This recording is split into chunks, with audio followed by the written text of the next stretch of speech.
ദൈവത്തിന് സ്തുതി. പ്രഭാതകിരണത്തിലേക്ക് സ്നേഹവന്ദനം. ഭാഗം 1794. ഇന്ന് നവംബർ മാസം 28-ാം തീയതി. ഈ ആണ്ടിലെ 333-ാമത്തെ ദിവസമാണ് ഇന്ന്. ചില കഥകൾ അങ്ങനെയാണ്. വായിച്ചാലും പറഞ്ഞാലും ഓർത്താലും ഒട്ടും മതി വരുന്നില്ല. അതിങ്ങനെ പിന്നെയും പിന്നെയും ആവർത്തിക്കാനായിട്ട് ഒരു വല്ലാത്ത പ്രേരണയുണ്ടാവുന്നു ഉള്ളിൽ നിന്ന്. അതൊരു കുറച്ചൊക്കെ കുറ്റബോധത്തിൽ നിന്നും കൂടിയാവും. തിരുത്തണമെന്ന ചിന്തയുള്ളത് കൊണ്ടും തിരുത്താനാവുന്നില്ലല്ലോ എന്നുള്ള ഭാരം നന്നായി ഉള്ളത് കൊണ്ടുമാണ്. ദൈവാരാധനയ്ക്കായിട്ട് പല നാടുകളിലൂടെയും അലഞ്ഞു തിരിയുന്ന അയാൾ യാത്രക്കിടെ ഒരിക്കല് അയാൾ ഒരു ഈശ്വര രൂപം ഒരു കടയിൽ കണ്ടെത്തി. അതയാൾ വേഗം പണം കൊടുത്ത് വാങ്ങി.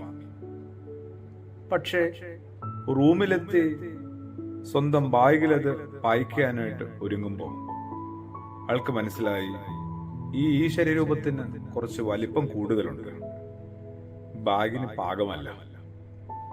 അതുകൊണ്ട് അയാൾ വേഗം വാങ്ങിച്ച കടയിലേക്ക് ഓടുകയാണ് ആ രൂപവുമായിട്ട്. അത് മടക്കി കൊടുത്ത് ഇതിന്റെ തന്നെ ചെറിയ രൂപമുണ്ടോ എന്ന് അന്വേഷിക്കുകയാണ്. അങ്ങനെ അയാൾ അത് വാങ്ങിച്ച് മടങ്ങി വന്ന് ബാഗിൽ വെക്കാൻ നോക്കുകയാണ്. അപ്പോൾ അതിന് വീതിക്ക് കുറച്ച് വ്യത്യാസം. നീളം ശരിയായപ്പോ വീതി ഒട്ടും ശരിയാവുന്നില്ല. വീണ്ടും കടയിൽ പോയി ക്ഷമാപണത്തോടുകൂടി മറ്റൊന്ന് വാങ്ങുകയാണ്. അതിന്റെ പക്ഷേ വശങ്ങളൊക്കെ കൂർത്തതായതുകൊണ്ട് ബാഗിന് കേടുപാടുകൾ വരുമെന്ന് അയാൾക്ക് ഉറപ്പായി. പിന്നെയും കടയിലേക്ക് ഓടാനായിട്ട് മടിച്ചിട്ട് അയാൾ തന്നെ അതിന്റെ വശങ്ങളിലെ കൂർത്ത ഭാഗങ്ങളൊക്കെ ഒന്ന് ചെത്തി മിനുക്കാനായിട്ട് ശ്രമിക്കുകയാണ്. ഒടുവില് അയാളുടെ ശ്രമം വിജയിക്കുകയും ഈ ശരീരൂപം ബാഗിനോട് ഇണങ്ങുകയും ചെയ്തു. ബാഗിന് ചേരുന്ന ഈശ്വരരൂപം അയാൾ ഉണ്ടാക്കി.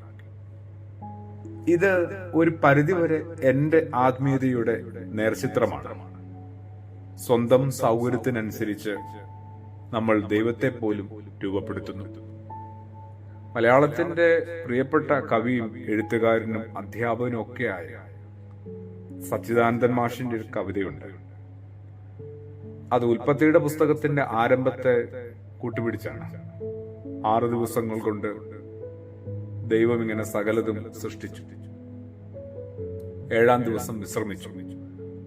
ആ തക്കം നോക്കി, ദൈവം വിശ്രമിച്ച തക്കം നോക്കി മനുഷ്യൻ എന്ത് ചെയ്തു? മനുഷ്യനെ പോലെ മനുഷ്യന്റെ ഛായയിലും സാദൃശ്യത്തിലുമുള്ള ദൈവത്തെ സൃഷ്ടിച്ചത്രേ. പ്രാർത്ഥനയോടുകൂടി, സങ്കടത്തോടുകൂടി. ആമേൻ.